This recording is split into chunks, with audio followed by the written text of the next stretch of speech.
1. Perkembangan kesehatan menjadi fokus pemerintah.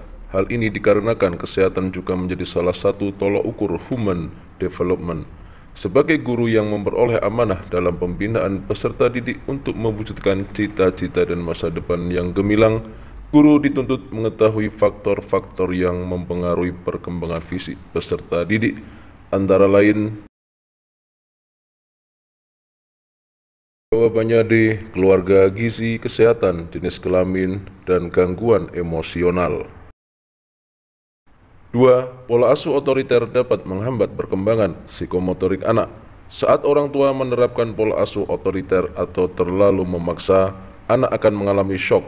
Hal ini menyebabkan gangguan mental terhadap anak tersebut. Biasanya anak akan cenderung merasa canggung, merasa serba salah, tidak percaya pada diri sendiri, dan merasa tertekan. Selain pola asuh, perkembangan psikomotorik peserta didik juga dipengaruhi oleh. Jawabannya B. Faktor genetik. 3. Faktor-faktor yang mempengaruhi perkembangan sosial anak dan remaja adalah kecuali.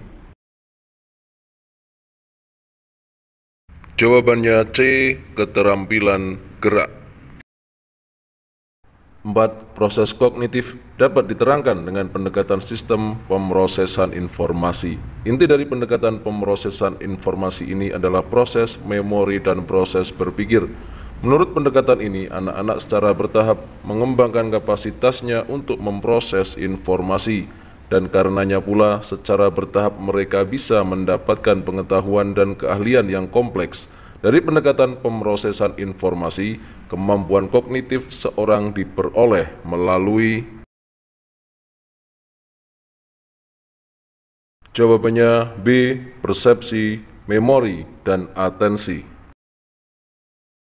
5. Memori jangka panjang merupakan tipe memori yang penyimpanan banyak informasi dalam rentang waktu yang lama dan relatif permanen. Selama bertahun-tahun usia sekolah, anak-anak menunjukkan perubahan-perubahan penting dalam bagaimana mereka mengorganisasi dan mengingat informasi.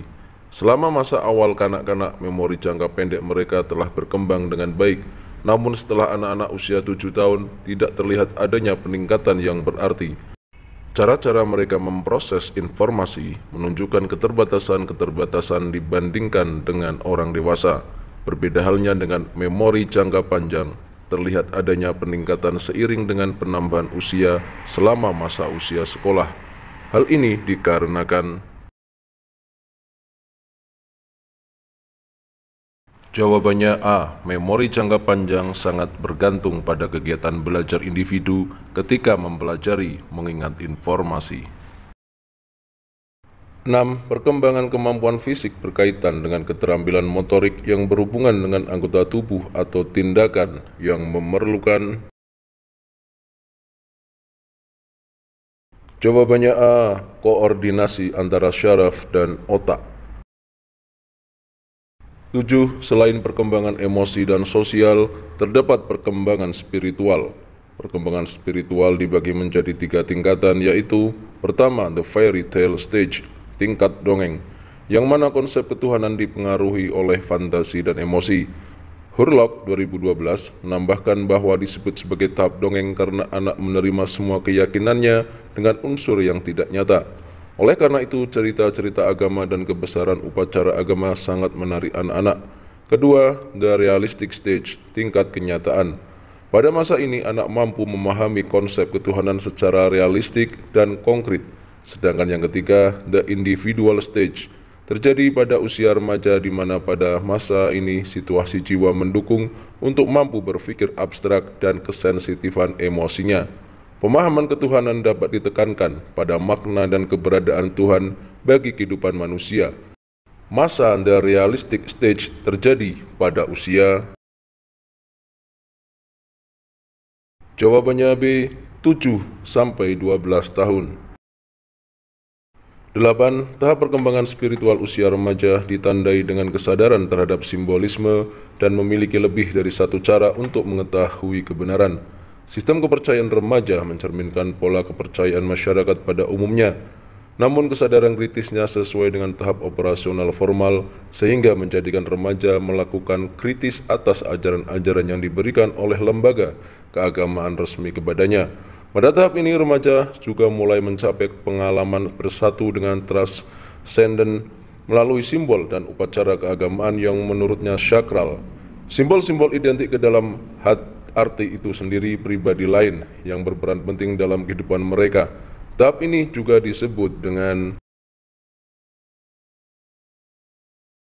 jawabannya D. Tahap sintetik konvensional fight.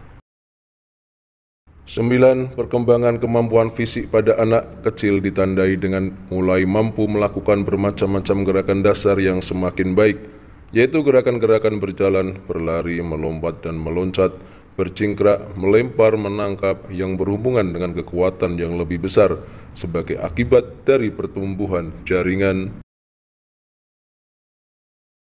Jawabannya B. Otot lebih besar. 10. Terdapat 5 jenis kegiatan belajar yang turut menunjang pada perkembangan emosi anak. Statement berikut adalah penjelasan tentang salah satu dari 5 jenis kegiatan belajar tersebut. Dengan mengamati hal-hal yang membangkitkan emosi tertentu pada orang lain, anak-anak bereaksi dengan emosi dan metode ekspresi yang sama dengan orang-orang yang diamati. Hal ini disebut dengan jawabannya C. Learning by imitation. 11. Proses pengoperasian ilmu yang normatif. Proses sosialisasi anak yang terarah akan memberikan warna kehidupan anak di dalam masyarakat dan kehidupan mereka di masa yang akan datang. Merupakan ciri yang memengaruhi perkembangan sosial anak dari faktor. Jawabannya A. Keluarga. 12. Kegiatan pembelajaran di era digital dilakukan di dalam atau di luar kelas, di mana teknologi berbasis komputer merupakan komponen pembelajaran yang mudah diakses dan dapat dipakai untuk menemukan sumber belajar. Perangkat dan koneksi digital memperluas kemampuan siswa yang datang dari berbagai arah. Ada 2 bentuk kegiatan belajar yang dapat dilakukan dengan memanfaatkan media digital berbasis komputer, yaitu jawabannya A. Interactive tools dan interacting with others. 13. Media digital mengembangkan dan meningkatkan kapabilitas guru untuk memenuhi berbagai peran dan tanggung jawabnya yang berhubungan dengan menjadi seorang pendidik. Media digital tersebut sebaiknya memberikan ruang gerak guru pada era digital untuk merencanakan dan menyediakan pembelajaran interaktif ketika berpartisipasi di dalam komunitas atau kelompok kerja guru dan praktik secara umum dengan sesama rekan pendidik. Samaldino mengemukakan beberapa kemampuan yang dapat dikembangkan guru untuk menunjukkan potensinya terkait tugas dan perannya di era digital, yaitu jawabannya B. Interactive interaction, personal response system, mobile assessment tools, community of practice. 14. Peserta didik di era digital menggunakan perangkat nirkabel bergerak atau internet dengan berbagai cara di dalam dan di luar aturan sekolah, yaitu dengan memanfaatkan teknologi dan media informasi internet kapanpun dan dimanapun saat diperlukan. Misalnya, siswa membaca, menemukan sumber belajar melalui sambungan internet di perpustakaan yang menyediakan jaringan nirkabel Wi-Fi, untuk membuat catatan dari artikel koran atau sumber belajar lain yang diarsipkan. Perangkat nirkabel ini memperluas dan memberikan pengalaman belajar lebih kepada siswa di luar metode non-digital.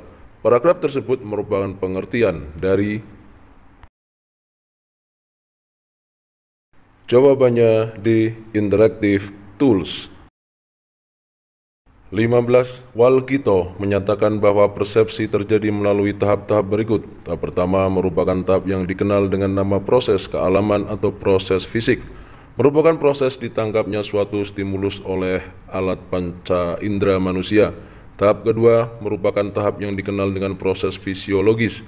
Merupakan proses diteruskannya stimulus yang diterima oleh reseptor alat indera melalui saraf-saraf sensorif. Tahap ketiga merupakan tahap yang dikenal dengan nama proses psikologik, merupakan proses timbulnya kesadaran individu tentang stimulus yang diterima reseptor. Dan tahap keempat merupakan jawabannya E, hasil yang diperoleh dari proses persepsi, yaitu berupa tanggapan dan perilaku.